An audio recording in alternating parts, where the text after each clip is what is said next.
जो सरकार की तरफ से जो प्रस्ताव आया है, क्या उन प्रस्ताव में सरकार ने आपकी बाकी की 6 मांगों को मान लिया है?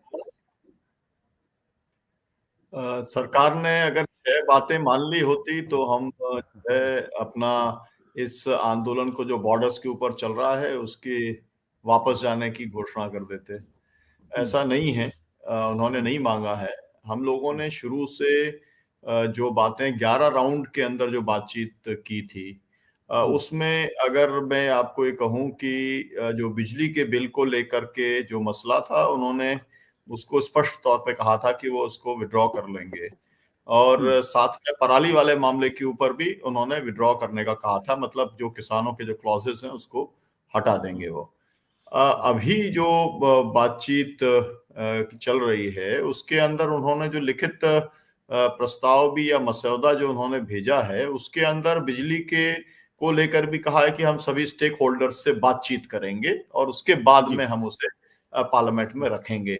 तो मतलब एक तरीके से जो सरकार ने पहले से एग्रीड था उससे भी पीछे हटने की बात। दूसरी बात यह है कि एमएसपी की कमेटी की बात तो सरकार बहुत पहले से कह रही थी। हम लोग पहले से कह रहे थे कि हम कमेटी के चक्कर में पड़ना नहीं चाहते। अब तो उन्होंने स्पष्ट तौर पे कहा है कि भाई हम जो भी अलग और भी संगठन हैं वो भी और राज्य सरकारों के जो प्रतिनिधि हैं और उसके साथ में एसकेएम। मतलब ये है कि हमको ये समझ में आ रहा है कि सरकार एक ऐसी कमेटी बना देगी जिसकी मेजॉरिटी के अंदर गवर्नमेंट की ओपिनियन रखने वाले लोग मैक्सिमम रहेंगे और हमको कॉर्नर करके वो उस कमेटी की एक लेजिटिमेसी तो होगी होगी जब उसके अंदर एसकेएम रहेगा। तो कुल मिलाकर के वो एक संतोषजनक बात नहीं है। तीसरा केसेस के मामले को लेकर भी बिल्कुल ये स्पष्ट है कि केसेस को इस बात से जोड़ना कि आप आंदोलन खत्म करोगे तब सब पुलिस केस वापस लेने का काम करेगी। तो ये आंदोलन जो है ये कंडीशनल किसी भी चीज को मानने का कोई सवाल पैदा नहीं होता और इतने बड़े आंदोलन से अगर ये सरकार अपेक्षा कर रही है तो मुझे लगता है कि वो कुछ ज्यादा ही अपेक्षा किसान आंदोलन से कर रही है। मैं यहाँ पर ये बताना चाहता हूँ कि जो जो हरियाणा के लोगों का अनुभव है वो जाट आंदोलन का अनुभव है और जाट आंदोलन के अंदर सरकार ने कहा था कि वो केसेस वापस लेने का काम करेगी और उसके बाद में उसने केसेस वापस नहीं लिए और वो सब जो आंदोलनकारी थे वो अभी जो है चक्कर काट रहे हैं हरियाणा की कोर्ट के अंदर। अब वो जब अनुभव हमारे सामने हैं और हरियाणा का ही अनुभव है और हरियाणा की सरकार ने कहा कि ठीक है हम विड्रॉल भी कर लेंगे और कंपनसेशन भी हम दे देंगे, तो उसके ऊपर कैसे भरोसा किया जा सकता है और विशेष तौर पे तब जब आप उसके अंदर भी एक कंडीशनल बात लगाने का काम करें। तो अभी बात यह है कि हम लोगों ने आज इस सब के ऊपर डिस्कस किया और उसके बाद में ये सोचा कि जो लोग हैं जिन 5 लोगों को जिम्मेदारी दी गई है वो 5 लोग सरकार से और बातचीत करें और इसके अंदर जो क्लैरिफिकेशन है, मतलब जो हमारा हाउस चाहता है, जो एसकेएम के संगठन चाहते हैं, उनकी संतुष्टि के हिसाब का पत्र अगर हमको मिलता है तो हम लोग जरूर जो है उसके ऊपर विचार करेंगे।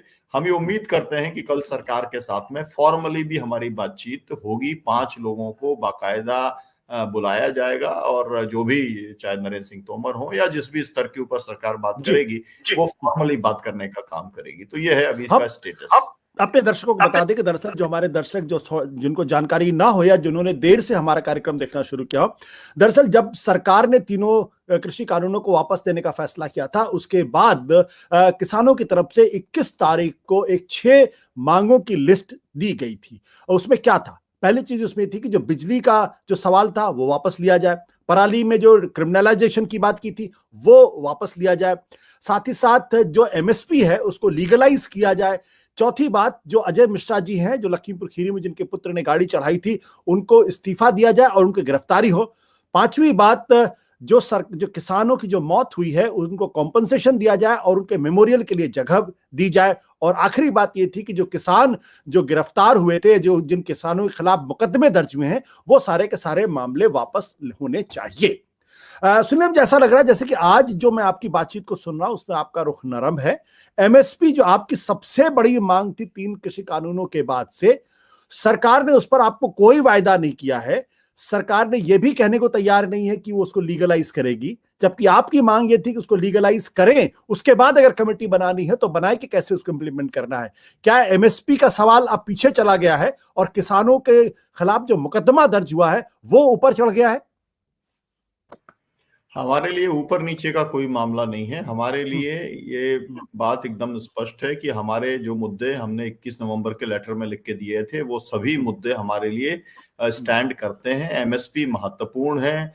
हम जो है लीगल गारंटी के ऊपर कमेटी हम चाहते हैं। सरकार जो है एमएसपी के ऊपर कमेटी बना रही है, तो ये डिफरेंस ऑफ ओपिनियन है।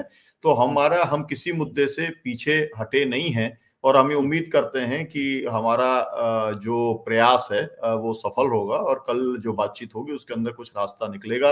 नर्म रुख का बिल्कुल सवाल नहीं है, लेकिन ये बात जो दर्शक हैं उनको इस बात का एहसास होना चाहिए कि जो लोग 1 साल से बॉर्डर के ऊपर हैं या उसके और 4 महीने से पहले से जो बैठे हुए हैं रेल की पटरियों पर और रेलवे स्टेशनों पर और अडानी अंबानी के मॉल्स और जो भी साइलोस और पेट्रोल पंप्स के ऊपर 14 महीने से वो लोग घर वापस नहीं गए हैं। इस बात को बहुत ज्यादा ख्याल रखने की जरूरत है और इसलिए हम बराबर ये कहते रहे कि हमारा आंदोलन जारी रहने वाला है। किस फॉर्म में जारी रहेगा, किस तरीके से आगे बढ़ेगा, उसके बारे में एसकेएम निर्णय लेगा। सत्य हिंदी का ऐप डाउनलोड करें गूगल प्ले स्टोर पर।